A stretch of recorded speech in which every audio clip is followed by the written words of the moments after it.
Welcome to Notebook Summaries. Today, we're going to unpack the really rich and often pretty turbulent 3,000-year history of Kyrgyzstan. Okay, so let's just dive right in. The story of Kyrgyzstan, well, it's really all about its geography. I mean, you've got this land that's incredibly isolated by these massive mountains, but at the same time, it's super vital strategically, sitting right there at the crossroads of the famous Silk Road. So our story kicks off thousands of years ago, deep in the Tian Shan Mountains. This place has been inhabited since the Stone Age, and it was a really crucial artery for trade and culture. And what's really fascinating here is that some of the earliest Chinese records, we're talking from the 2nd century BC, they paint this super distinct picture of the early Kyrgyz people. They were originally from the Yenisei River Valley up in Siberia, and their migration south, well, that's really the foundation of the whole nation's story. Now, for centuries, this whole region was basically a revolving door of empires. It was just one after another. First, you had the Turkic Gökturks, who set up their state. Then they get replaced by the Buddhist Uyghurs. After them, the Karakhanids show up, and they're the ones who introduce Islam, which, completely changes the religious landscape. Each new power just conquered the last one, layering on new cultures and new beliefs.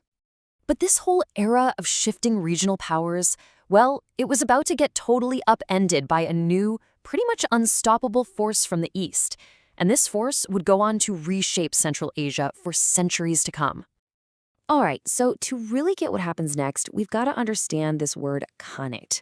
It was the dominant political structure in Central Asia for hundreds of years. Think of it as basically a kingdom, but ruled by a Khan.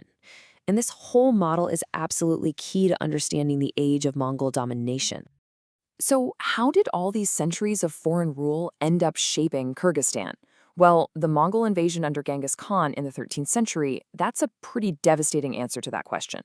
It wasn't just that it cost the Kyrgyz their independence, it kicked off this centuries-long period of foreign rule that would test the resilience of the people again and again. I mean, the challenges they faced were just immense. After the initial Mongol conquest, you had rule passing to these successor states like the Golden Horde. And even when they managed to regain their freedom, it was always short-lived, because then new invaders, the Kalmyks, Manchus, and Uzbeks, would arrive. It was just this relentless cycle of subjugation that finally ended when the whole territory was annexed by the expanding Russian Empire in the 19th century. But, resistance to the Tsar's authority was pretty common, and it all came to a head in 1916. Russia tried to impose a military draft during World War I, and that was the last straw.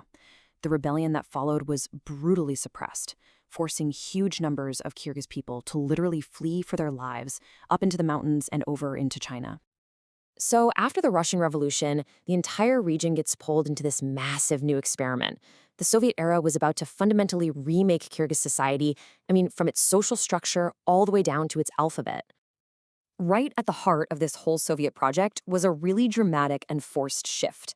The traditional nomadic lifestyle, the very thing that had defined Kyrgyz culture for thousands of years, was just systematically dismantled. And this wasn't just about moving people into cities. It was a deep, deep ideological clash. See, the Soviets saw nomadism as backward and inefficient. It just clashed completely with their vision of a settled, industrialized, collective society. A vision that was often built around Russian communities they deliberately relocated there. And this cultural overhaul, it went right down to the written word. In a pretty clear move to assert control and cut ties with Islamic and Turkic influences, the Soviets forced the Kyrgyz language to change its alphabet, get this, 3 times in less than 20 years. They went from Arabic to Latin and finally to the Cyrillic script that's still used today. Just imagine the cultural whiplash of having your entire written heritage replaced 3 times in a single generation. But, it wasn't all suppression. Despite cracking down hard on any kind of nationalist activity, the Soviet era also brought some pretty notable social development. I'm talking about policies focused on education that led to a massive, massive increase in literacy rates. This brought written language to a huge chunk of the population for the very first time. Okay, so as the Soviet Union starts to crumble in the late 1980s, Kyrgyzstan, just like a lot of other republics, sees its chance and grabs it. Independence. But the path forward? Yeah, it was going to be anything but certain. So independence comes really quickly, and it's full of hope. But the actual reality of building a nation? that turned out to be a whole lot harder. The first president, Oscar Akayev, he started out as a reformer, but his government pretty quickly got bogged down in corruption. And as he started to consolidate his power through these shady elections and referendums, his rule just got more and more authoritarian. And that set a really dangerous precedent for the decades that followed. So the early 21st century, well, it just unleashed this rapid, really volatile cycle of political upheaval. These popular uprisings, which people started calling revolutions, they basically became the main way power would change hands. And that has really defined the nation's modern political landscape. I mean, just look at this rapid turnover of leadership. It's wild. In the span of just about 15 years, from 2005 to 2020, you have 3 presidents being forced out of office by popular uprisings. And every single one of them was fueled by public anger over corruption and authoritarianism. So in 2005, you get the first big wave of this popular discontent, and it boils over into what became known as the Tulip Revolution. It was sparked by rigged elections. Massive protests ended with demonstrators actually storming the main government headquarters, which forced President Akayev to flee to Moscow. And this basically set the template for the years to come. And then, just 5 years later, history pretty much repeated itself.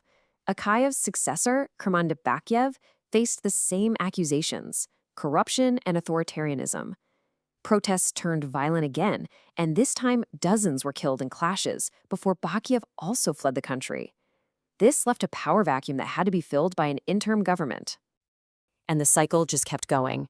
In 2020, another disputed election sends protesters back into the streets.